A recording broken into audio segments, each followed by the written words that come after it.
Дайте пацанам посчитать потери. Самонали погибает на сцене. Снова один прогуляюсь без тени. Заливаю один поцелуй на шее. Как толпа, правда назад, черный каскад. Вижу твой взгляд в hello students, कैसे हो आप सभी लोग। मैं ललित सर स्वागत करता हूं मेरे इस YouTube channel power of physics bye Lalit sir में। तो प्यारे बच्चों, आज अपना जो क्वेश्चन नंबर चलेगा, याद करो अपन ने क्वेश्चन नंबर 6.5 तक कंप्लीट कर लिए थे, है ना। एनसीईआरटी के जो पीछे के क्वेश्चन चल रहे थे चैप्टर 6 के, आज अपन कंप्लीट करने वाले हैं 6.6 और 6.7। दो क्वेश्चन अपन इस वीडियो में कंप्लीट करने वाले हैं, ठीक है। तो सभी बच्चे अपने साथ कॉपी, पेन और बुक निकाल के बैठ जाइए, क्योंकि आज अपन यहां पे दो क्वेश्चन सॉल्व करने वाले हैं जो कि थोड़े अच्छे क्वेश्चन है, ठीक है।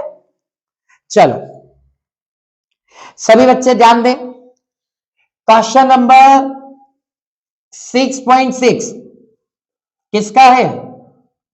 हाँ बेटा, क्वेश्चन नंबर 6.6 किसका है? एनसीईआरटी का। तो पहले क्वेश्चन पढ़ लें। चलो क्वेश्चन देखिए सभी बच्चे। एक वृत्ताकार कुंडली जिसकी त्रिज्या 8 सेंटीमीटर तथा फेरों की संख्या 20 है। त्रिज्या कितनी दे रखी है बेटा? त्रिज्या अपन को दे रखी है 8 सेंटीमीटर, ठीक है। फेरों की संख्या कितनी दे रखी है? एन का मान 20 दे रखा है। अपने ऊर्ध्वाधर व्यास के परितः, परितः का मतलब चारों ओर 50 रेडियन प्रति सेकंड, यानी कि ओमेगा का मान दे रखा है कितना बेटा? 50 रेडियन प्रति सेकंड की कोणीय आवृत्ति से 3 गुणा 10 की घात -2 टेस्ला के, हाँ बेटा, चुंबकीय क्षेत्र कितना है? 3 गुणा 10 की घात -2 टेस्ला के चुंबकीय क्षेत्र में घूम रही है।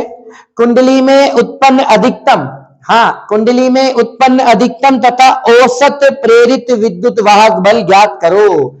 अधिकतम विद्युत वाहक बल ज्ञात करना है, औसत प्रेरित विद्युत वाहक बल ज्ञात करना है।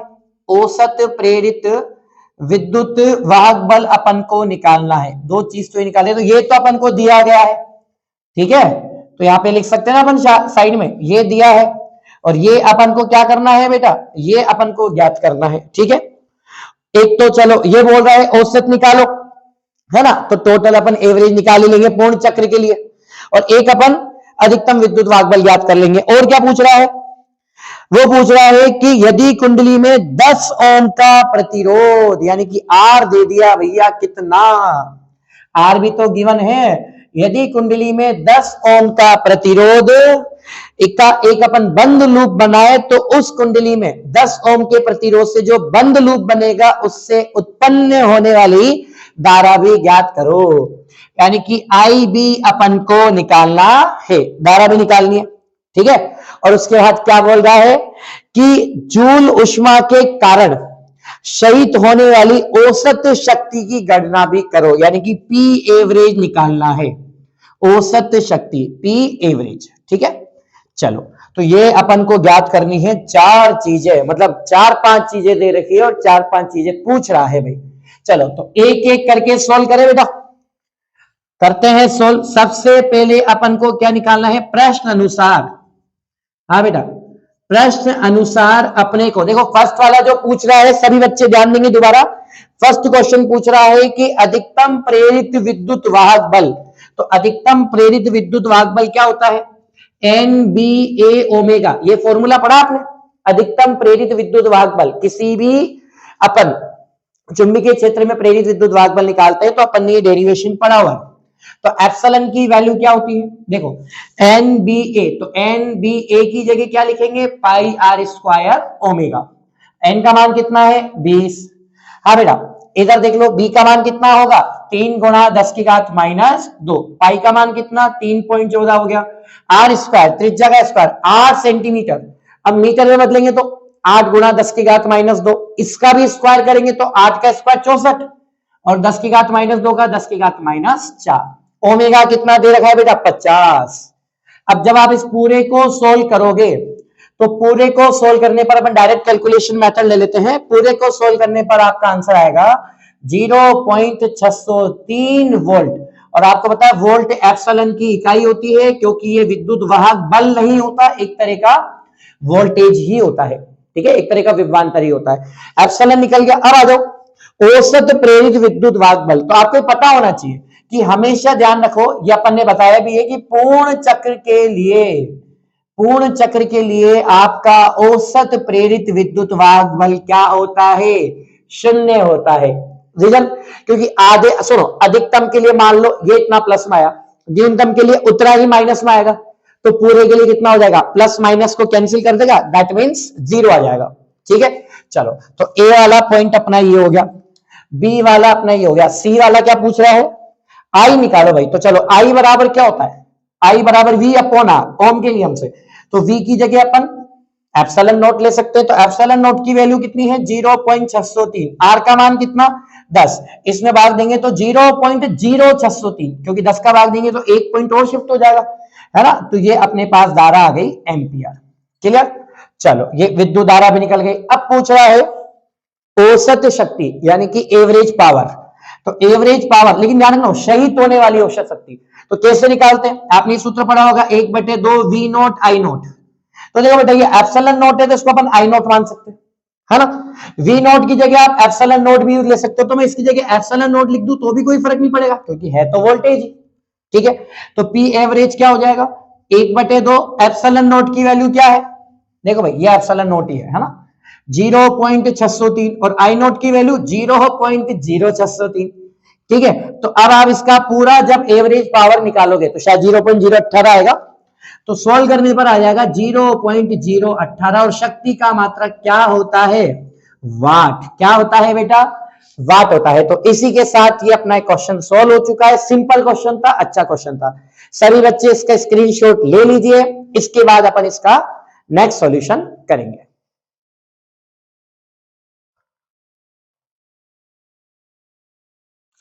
हाँ बेटा, नेक्स्ट क्वेश्चन जो अपना है क्वेश्चन नंबर 6.7। सभी बच्चे देखें, अच्छा क्वेश्चन है, इजी क्वेश्चन है ना। कह रहा है कि पूर्व से पश्चिम दिशा में विस्तृत, विस्तृत का मतलब फैला हुआ, एक 10 मीटर क्षैतिज तार, क्षैतिज तार समझते हो ना, इस तरह से क्षैतिज रखा हुआ है।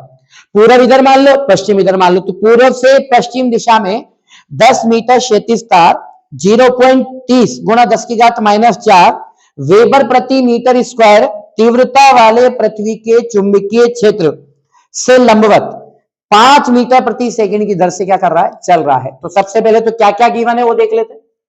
क्वेश्चन नंबर 6.7, ठीक है, तो एनसीईआरटी का क्वेश्चन है बेटा, बेक क्वेश्चन ही चल रहे हैं। अब क्या तो अपने को दिया है, अगर जनरली अपन बात करें तो देखो क्या गिवन है बेटा, लंबाई कितनी दे रखी है? 10 मीटर, है ना, और चुंबकीय क्षेत्र कितना दे रखा है? चुंबकीय क्षेत्र दे रखा है 0.30, 30 का मतलब 3 ले ले, गुणा 10⁻⁻4 वेबर प्रति मीटर स्क्वायर, और उसके बाद वेग अपन को दे रखा है कितना? 5 मीटर प्रति सेकेंड, यह अपन को दे रखा है। ठीक है, तो पहला तो क्वेश्चन क्या पूछ रहा है? पहला क्वेश्चन पूछ रहा है कि तार में विद्युत वाहक बल का मान क्या होगा। तो क्या क्या ज्ञात करना है एक बार अपन देख लेते हैं। तार में विद्युत वाहक बल का मान यानी कि एप्सिलॉन का मान पूछ रहा है। ठीक है, दूसरा क्वेश्चन क्या पूछ रहा है? विद्युत वाहक बल की दिशा, विद्युत वाहक बल की दिशा क्या होगी। ठीक है, चलो, उसके बाद तार का कौन सा सिरा उच्च विभव पर है, यानी कि कौन सा सिरा उच्च विभव पर होगा। कौन सा सिरा, कौन से विभव पर बेटा? कौन सा सिरा उच्च विभव पर होगा, ये अपन को वो पूछ रहा है। ठीक है, चलो, अब अपने पास सभी बच्चे ध्यान दें, सिंपल है भाई, आपको बी दिया हुआ है, एल दिया हुआ है, वी दिया हुआ है, तो बी एल वी एक फॉर्मूला अपन ने पढ़ा है, इसकी हेल्प से अपन विद्युत वाहक बल निकालेंगे। तो सिंपल है, करें स्टार्ट। चलो आ जाओ, सॉल्यूशन क्या है बेटा? प्रश्न अनुसार देखो, एप्सिलॉन बराबर क्या होता है? एप्सिलॉन बराबर होता है बी एल वी। क्या होता है बेटा? एप्सिलॉन बराबर बी एल वी, है ना, या बीवीएल बोल दो। तो एप्सिलॉन बराबर बी का मान कितना? 0.3 गुणा 10⁻⁻4, एल का मान कितना? 10, ठीक है, वी का मान कितना? 5। तो ये अपने पास कितना हो गया? 10 × 5 50, 50 को इससे 3 से मल्टीप्लाई कर दो, 1.5 यानी कि 15 के समथिंग आएगा ये, तो है ना। तो ये अपने पास आ जाएगा 1.5 गुणा 10⁻⁻4 3 वोल्ट आ रहा है क्या, एक बार चेक करें भाई आंसर। ठीक है, 15 गुणा 10 की घात -4 भी लिख सकते थे, तो 1.5 गुणा 10 की घात -3 वोल्ट। ठीक है, चलो अब बात करते हैं अपन दिशा की। तो अब देखो दिशा कैसे यूज करेंगे, पूरब से जा रहा है पश्चिम, है ना, इसकी तरफ चारों तरफ से चुंबकीय क्षेत्र फैला हुआ है। अब इसका एक तरीका, दो तरीके हैं, या तो आप फ्लेमिंग के दाएं हाथ का नियम, फ्लेमिंग समझते हो, फ्लेमिंग का दाएं हाथ ये रहा, वही मध्यमा, तर्जनी और अंगूठा, है ना, इस तरीके से अपन लगा के चेक कर सकते हैं। एक तरीका तो ये है ना भाई। अंगूठा बल की दिशा समझ लो, जो आगे की फिंगर है कौन सी, तर्जनी, तर्जनी किसको प्रदर्शित करती थी बताओ, चुंबकीय क्षेत्र की दिशा, और जो मध्यमा है ये वाली सेंटर वाली फिंगर, मध्यमा विद्युत धारा की दिशा। या फिर वो देखो सिंपल सी बात है, एक तरीका और है, अगर पूरब से पश्चिम अगर कोई चीज जा रही है और उसमें वो हमसे प्रेरित विद्युत वाहक बल पूछ रहा है, तो कोई भी चीज अगर प्रेरित होती है तो वो उस जगह का विरोध करेगी, परिवर्तन होने का विरोध करेगी। तो पूरब से पश्चिम की जगह फिर वो पश्चिम से कहां जाएगी, अपोजिट हो गया ना भाई। कोई चीज पूरब से पश्चिम जा रही है, उस चीज का वो विरोध करेगी, प्रेरित हुई है तो प्रेरित हुई है, तो यानी कि जस्ट वो डायरेक्शन अपोजिट हो जाती है। तो देखो क्वेश्चन में क्या पूछ रहा है कि प्रेरित विद्युत वाहक बल की दिशा क्या होगी, तो ध्यान रखना उसकी दिशा होगी पश्चिम से पूर्व। ठीक है, एक तरीका ये है, या फिर आप क्या यूज कर सकते हो, सबसे बढ़िया फ्लेमिंग के दाएं हाथ का नियम, है ना, दाएं हाथ का नियम, बंदूक चला देना और अपने हाथ से इस नियम की सहायता से इजीली आपकी डायरेक्शन निकल जाएगी। तीसरा क्वेश्चन क्या पूछ रहा है अपने पास, कौन सा सिरा उच्च विभव पर होगा। अब आपको सोचो, जब इसकी डायरेक्शन पश्चिम से जाएगी, धीरे धीरे धीरे धीरे कहां तक जा रही है, पूरब तक, तो पहले तो पश्चिम होगा, फिर पश्चिम से धीरे धीरे धीरे जब ये पूरब पे सेट होगा, तो इसका कौन सा सिरा, पूर्व वाला सिरा। तो ध्यान रखना पूर्व वाला सिरा किसकी तरफ होगा बेटा, उच्च विभव की तरफ होगा, है ना भाई। जब वो पहुंच जाएगा ना पूरी तरीके से, तो वो सिरा ही अपने पास उच्च विभव की तरह काम करेगा। तो ये अपना जो क्वेश्चन है, अच्छा क्वेश्चन था काफी बोर्ड के हिसाब से। तो क्वेश्चन नंबर 6.7 आपके इस एग्जाम्पल में क्या हुआ, इस वीडियो में कंप्लीट हो चुका है। अगले वीडियो में मैं 2 या 3 क्वेश्चन फिर लेकर आऊंगा, और इसी तरीके से वीडियो के एंड तक बने रहने के लिए बहुत बहुत धन्यवाद। सभी बच्चे वीडियो को लाइक, शेयर और सब्सक्राइब करना ना भूलें। अपना एक ही टारगेट है, एग्जाम से पहले पूरे चैप्टर्स के, कोशिश यही रहेगी पूरे चैप्टर्स के बैक क्वेश्चंस वीडियो पे आपके यूट्यूब चैनल पे अपलोड हो जाए, ताकि आप बच्चों को कभी भी एनी टाइम जरूरत पड़े तो एनसीईआरटी के सोल्व एग्जाम्पल तो मैं अपनी ऑफलाइन क्लासेस में करवा ही देता हूं, लेकिन साथ के साथ मैं बैक क्वेश्चंस इस पे डाल रहा हूं, ताकि आप लोगों को फैसिलिटी हो जाए कि सर के मेथड से कैसे करना है ना चीटिंग करनी ना करना। तो डायरेक्ट यूट्यूब में आई गए तुम, तो फिर देखो और मस्त से करो। ठीक है, चलो तो बाय बाय प्यारे बच्चों, चलते हैं। जय हिंद, जय भारत।